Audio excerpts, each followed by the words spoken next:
Here we are again. Itachi's story, this wonderful book. We will be doing part 3, chapter 2 today. So, are you excited? I'm so excited that I can do a happy dance right now.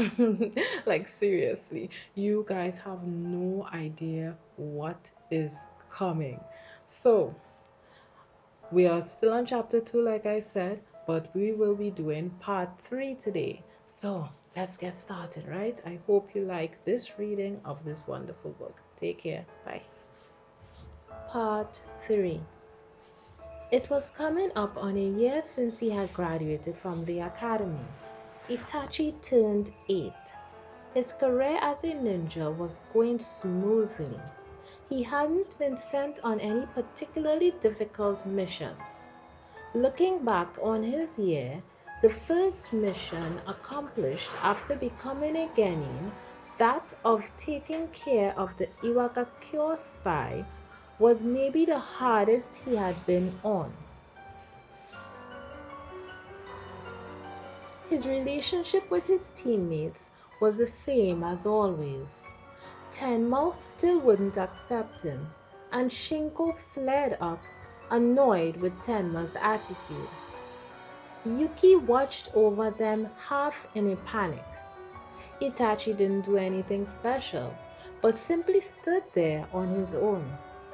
He thought it was a bit of an unnatural, warped team, but even so, do the same thing over and over for a year and it becomes the norm.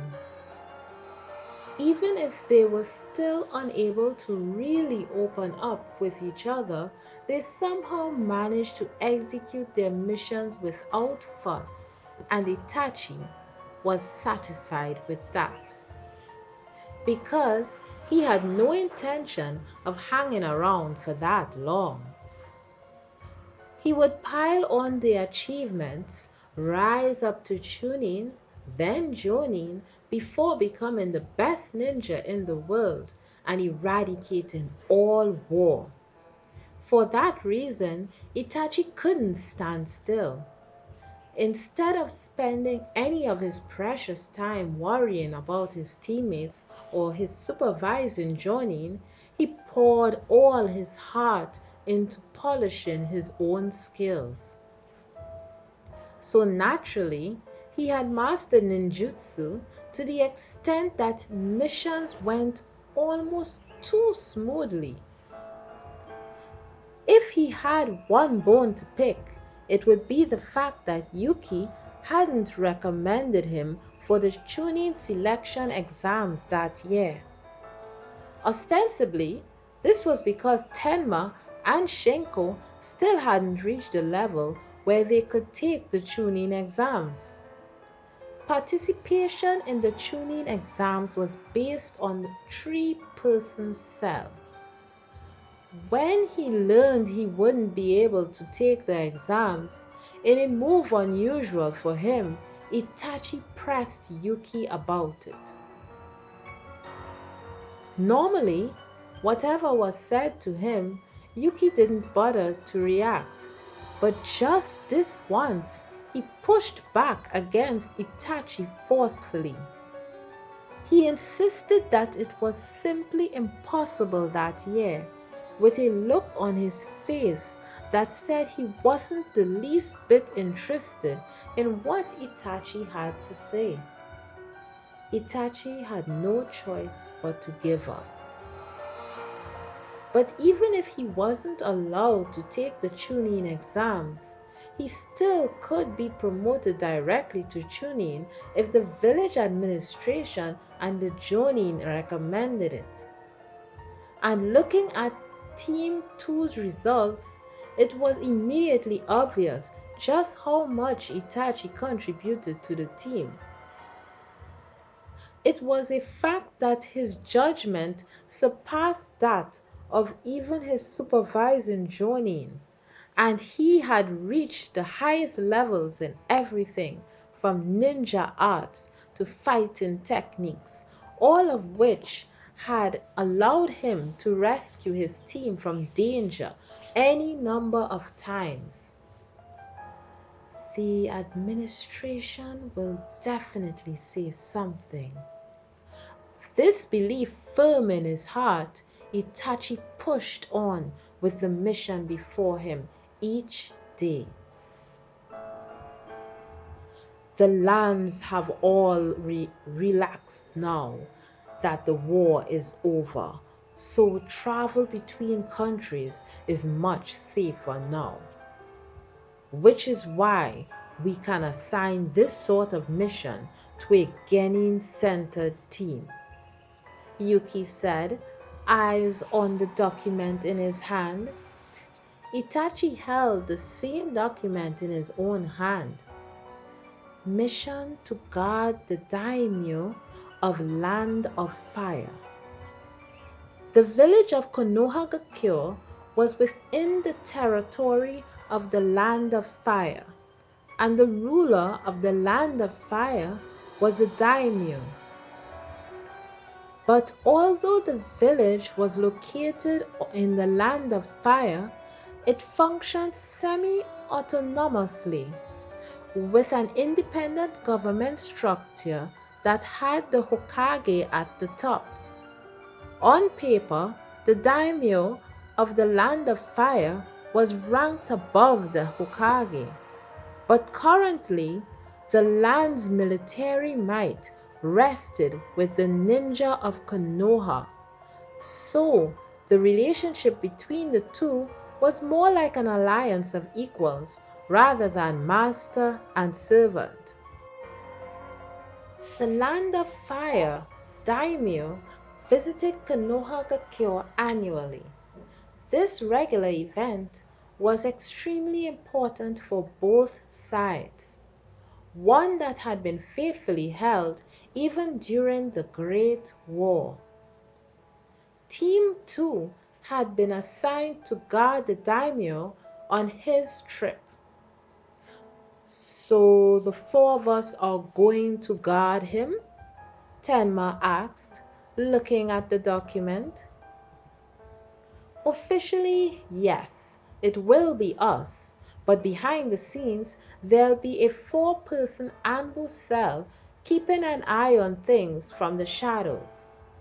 And before that even, the daimyo has his own 12 guardian ninja, an independent corps made up of only the most skilled ninja in the land.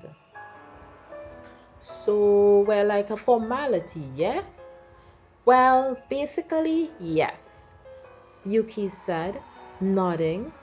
The roads are quite safe since the end of the Great War, so the team with the genin who distinguish themselves the most during the year is selected to guard the daimyo. In other words, this assignment is a great honor. Tenma and Shinko both turned toward Itachi.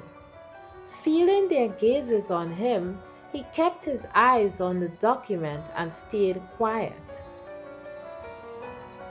We meet tomorrow morning at 4 at the Aeon main gates. Don't be late. Tenma and Shinko both assented aloud. Itachi nodded, still silent. All right then, adjourned. Yuki vanished almost before he was done speaking. Only the three genin remained. Tenma's eyes were on Itachi.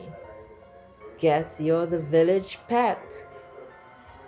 You don't gotta go wording it like that, Shinko said. Tenma spit at the ground. Your attitude is just the worst. The usual, unchanging day to day. How many years could he stay like this here? A sigh threatened to spill out of him, but remembering that his teammates were still there with him, he swallowed it before it passed his lips. He stood with the force of the repressed sigh and turned toward the other two. "All right, see you tomorrow." The words had no sooner passed his lips than he had disappeared. "He always acts like he's all that." Tenma's grumbling reached his ears like an echo. "I know I say this every year, but Konoha is so far," the old man said, sitting on his stump and staring at the teacup in his hand. A fan-shaped crown sat above his wrinkled face. A regular old man, simply fooling the world by clothing himself in gaudy finery.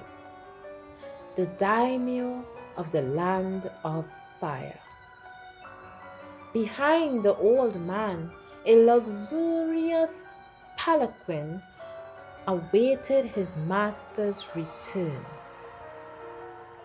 Around him were 2 of the 12 guardian ninja and a dozen or so attendants.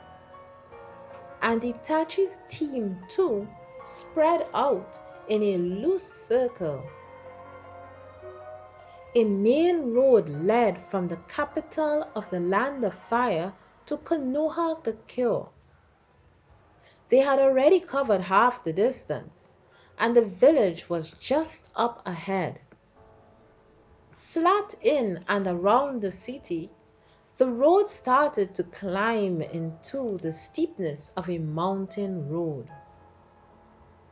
The new green of the woods hung over the heads of the party. "It might be best if we hurry," Yuki said, ever so timidly.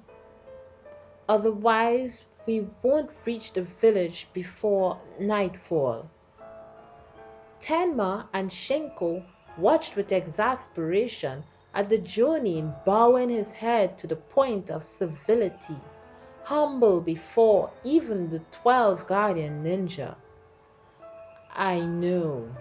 The daimyo sighed and lifted his bulk up, the enormous fan-shaped crown on his head rocking. The 12 guardian ninja watching over him each took one of his arms. "Master Minazuki," Itachi said, staring at the road ahead, listening to the exchange between the daimyo and his men. What? The instant Yuki let his eyes chase after Itachi's gaze, his previous looseness vanished, and his face grew grim. At the change in their teammates, Tenma and Shinko stiffened as well. "The daimyo," Yuki said to the 12 guardian ninja. The 12 guardian ninja grabbed the old man from either side and lifted him into the palanquin. The 4 members of the team too stepped out in front of the daimyo's party and spread out in a diamond formation with Yuki at the tip. The 4 stared at the man before them. He was approaching with a jaunty step, practically bouncing off the ground. Nothing particularly suspicious about this. So then, why were all 4 of them uniformly on guard? The reason was the man's face, which was hidden behind a bizarre mask. The surface was painted a burnt orange with horizontal black stripes at uneven intervals. A jet black hollow around the right eye allowed the man to see. On his body, he wore a long black coat with an open collar that reached below the knee, loosely tied with a thick white bandage. His appearance was reminiscent of a clown. He was not a ninja. But Itachi's instincts were telling him there was something ominous about this man. His nervous tension was communicated to his three teammates, setting them on edge as well. "Hey, are we all right?" one of the 12 Guardian Ninja asked from behind. "We're just going to check this out," Yuki replied. "Please wait there." The man moved lazily forward during this exchange and then threw his right arm up into the air. I have a question I'd like to ask. If you don't mind." He sounded extremely drowsy. Yuki unconsciously smiled broadly at the anticlimactic nature of the man's tone. "This road is closed today. How did you get onto it?" "Oh, it is then." The man spread out both arms in an exaggerated fashion. All eyes were on him. The air shook. Itachi felt a subtle disturbance in his chakra. "Master Minazuki!" he shouted, but it was too late. Genjutsu. Itachi immediately dropped down into a defensive posture, while before his eyes Yuki was frozen in place, standing rigidly straight. Through his skin, Itachi felt the people behind him freezing as well.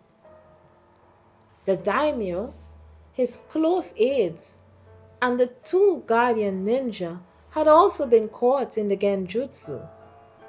Oh, that there would be anyone who could dodge my genjutsu, huh? In a flash, the voice of the buffoon of only minutes ago was brimming with intelligence. The hole in the mask seized on Itachi, and that there would be two. Itachi caught his breath at the fact that he was not the only one to avoid being caught in the genjutsu. And then he felt his chakra and aura racing up on him. Something was squirming beside him. "What did you do?" Tenma. Before he knew it, his teammate was charging the man. As he ran, Tenma glanced at Itachi. "My specialty is genjutsu. You can't get me with a technique like this." "A technique like this? Oh, well said," the man murmured. "He's laughing." That's how it looked to Itachi. "Guy like this'll just take a second if we both go at him." "Tenma!" Itachi called out to stop him. "We need to look carefully and calmly at our—" Tenma thrust a kunai into the throat of the muttering man. A ninja who cannot objectively assess a situation. "What's happening?" Tenma asked, sounding scared, and for good reason. His arm had been sucked into the man's throat and shot out the back of his head. At first glance, it looked like his fist had smashed through the man's head. But the man didn't look the slightest bit uncomfortable, and not a drop of blood was spilled. Tenma's arm had passed right through the man's body. "Will die." "Yeah!" Tenma uttered a sound so strange it was hard to believe it came from a human being. His body flew up into the air. The fulcrum was the man's arm, which pierced Tenma's body. This time, it was no illusion. As proof, fresh blood gushed from the boy's torso, flowing to the ground like a waterfall. Tenma convulsed in tiny seizure, but gradually grew quieter until he finally stopped moving completely. Those who rush forward, recklessly seeking distinction, die young. That is the reality of the world of the ninja. The man looked at Tenma's eyes, focused on an empty spot in the sky now. But it's already too late to teach you that, hmm? The man forcefully shook the arm that penetrated Tenma, and the corpse slid off and hit the ground. Of course, you did not fall, hmm? And you did not foolishly charge like this child, but attempted instead to coolly assess both your power and mine. Wonderful, Uchiha Itachi. How do you know my name? I expect that I know everything about the Uchihas. The masked man's bouncing was replaced by a no-nonsense step as he moved toward Itachi. He walked very much like a ninja now. My objective is that old man's life. If you sit and watch quietly, I will spare yours. I am a ninja of Konoha. He felt a pressure like he was being choked, but he desperately forced his throat open enough to spit out the words. Like a frog under the watchful eye of a snake, his body wouldn't move the way he wanted it to. Perhaps because of the man's wordless pressure, perhaps his instincts, sensing the difference between his own abilities and those of the man, refused to let him fight. Or perhaps all the blood in his body had collected in his head as his brain frantically tried to analyze the inexplicable phenomenon that was the man's body. Whatever it was, the fact remained that he couldn't move. I can't come up with a clear solution to a situation I've been put in. This was the first time in his life anything like this had ever happened to him. The masked man came up beside him. On his approach to the daimyo, it felt like he stopped next to Itachi. Could you say what you said before one more time? The man cocked his head to one side. I am a ninja of Konoha, Itachi said hoarsely. Does that indicate that you wish to die? Die, he thought vaguely. You had become a good ninja. There's no need for you to rush to your death here. Still, if you say you wish to die, then I won't try to stop you. Move, Itachi ordered his body.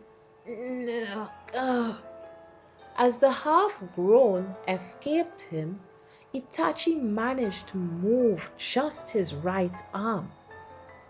He beat at the mask with his right hand, bereft of even a kunai. Just like Tenma's hand, his fist slipped through the face and came flying out the back of the man's head. He was sure the man was standing there before him, but no sensation of touch was communicated to his brain. The fear that he had already fallen prey to the man's genjutsu grew in Itachi's heart. I see. So you wish to die. The man brought his arm toward Itachi and swung it downward. The palm stopped inches away from his face. The man looked up toward the sky, blotted out by the thick canopy above. That chakra, he murmured, Hatake Kakashi. The man turned his face back down toward Itachi. A narrow escape for you, Uchiha Itachi. The mask's shaking. Itachi had no sooner had this thought than something incredible happened. The man was sucked into the hole in the mask. Before Itachi's eyes, the black body concentrated on a single point and was swallowed up by empty space. Like the water in the bath after the plug is pulled out, until finally even the hole in the mask disappeared. As Itachi stood there dumbfounded, 4 figures dropped down from the sky above. They wore animal masks. Anbu, an elite group under the direct control of the Hokage. Are you all right? The shortest of the 4, a boy with gray hair in a fox mask, shook Itachi by the shoulders. Hey, what happened? The other 3 Anbu were going around releasing the daimyo and the others from the genjutsu. As he awoke, the daimyo spotted Tenma's body and shrieked. Everyone but me was suddenly hit with a genjutsu, and it took a while to release them all. Sorry, we're late. Itachi stared vacantly at the fox mask boy. Hatake Kakashi. How do you know that name? The boy asked. Itachi instinctively knew that the boy in front of him was Kakashi. Even with the warmth of the blanket wrapped around his body, he couldn't stop shaking. The man's attack felt like a memory of a distant day, but it only happened a few hours earlier. Given the urgent nature of the situation, the daimyo's visit was postponed, and he returned that day to the land of fire. After hearing reports from the Anbu and Yuki, the Hokage and the other village officials decided to have Itachi report in a few days. He was sent home immediately after he returned to the village. But he didn't feel like doing anything. He couldn't muster an interest in even eating supper. He just lay there under his blankets, despite the fact that it was still early evening. Even Sasuke was awake. Itachi wrapped himself alone in his blankets and endured the incessant shaking. In his heart was a disappointment with himself. Tenma died right in front of him. He was the only one who could have saved Tenma, and yet he hadn't been able to do anything. Is Itachi all right? He heard his father's voice from the other side of the sliding doors as he arrived home. He left his dinner. He's still lying down in his room. His mother's voice. He's a ninja now. Teammates sometimes die in front of you. But he's still only 8. He should really still be playing at the academy with his friends. A testament to his talents.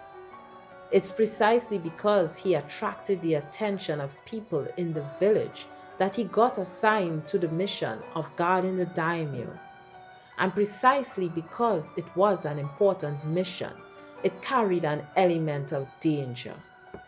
Living through the carnage time and time again is how a ninja grows up. His father's words pushed through the warmth of the blankets and pierced Itachi's heart. Still green. He was lacking. He was lacking. And so his teammate died.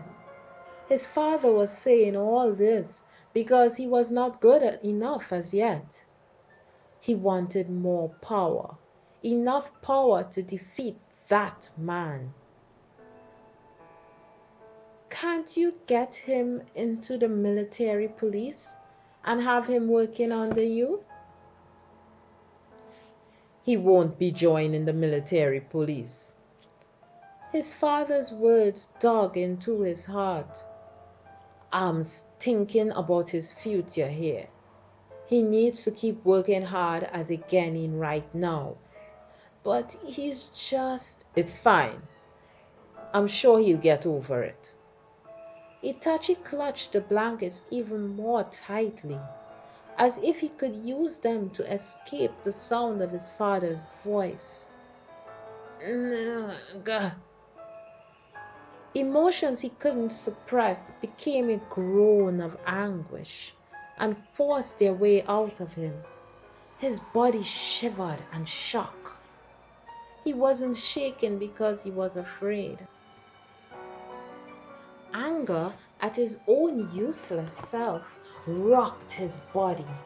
A sense of helplessness, defeat, emptiness, disappointment. He shook with these waves of emotion, turned inward to race through his body. He wanted power.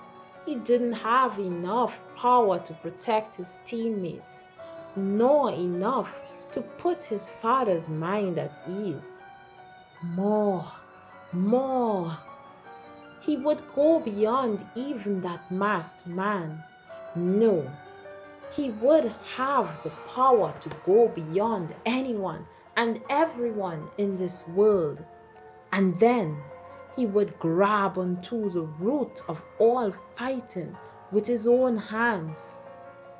He felt something hot beneath his tightly closed lids. Not tears. Something hotter than that. Throb. He felt a pounding at the nape of his neck, and then something hot like fire shot through his body and concentrated around the pounding before pouring into his eyes. Itachi finally realized that the source of this blazing power was chakra. Those born into the Uchiha clan were cloaked in a chakra with fire attributes. But he had never before in his life experienced this kind of heat from his chakra. Still, he managed to coolly assess what was occurring within his own body. Eyes still closed, he pushed the blankets off and sat up in his futon before gradually opening his eyes. Awakening. The world was colored red. Everything was different from the scene of only a few moments ago. On the other side of the sliding doors, 3 flames of different sizes flickered. The lives of his father, mother, and Sasuke. He focused his attention on the flames. The sliding door faded, and he could clearly see into the neighboring room. 3 people lived in this red world. If he squinted and concentrated, he felt like he would even be able to see their hearts beating. Dizzy. He was wasting chakra. He closed his eyes and took a deep breath. When he slowly lifted his lids again, the world had returned to normal. The Sharingan. He remembered the masked man. Itachi had seen an eye on the other side of that small hole in the bizarre mask, and clearly remembered three Magatama floating in the red iris. You won't beat me next time, Itachi murmured as red colored his eyes once more.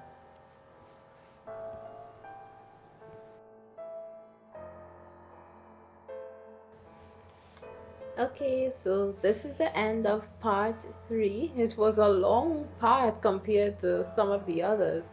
So, thank you very much for listening, and I'll see you again in another recording of this wonderful book. Take care. Bye bye.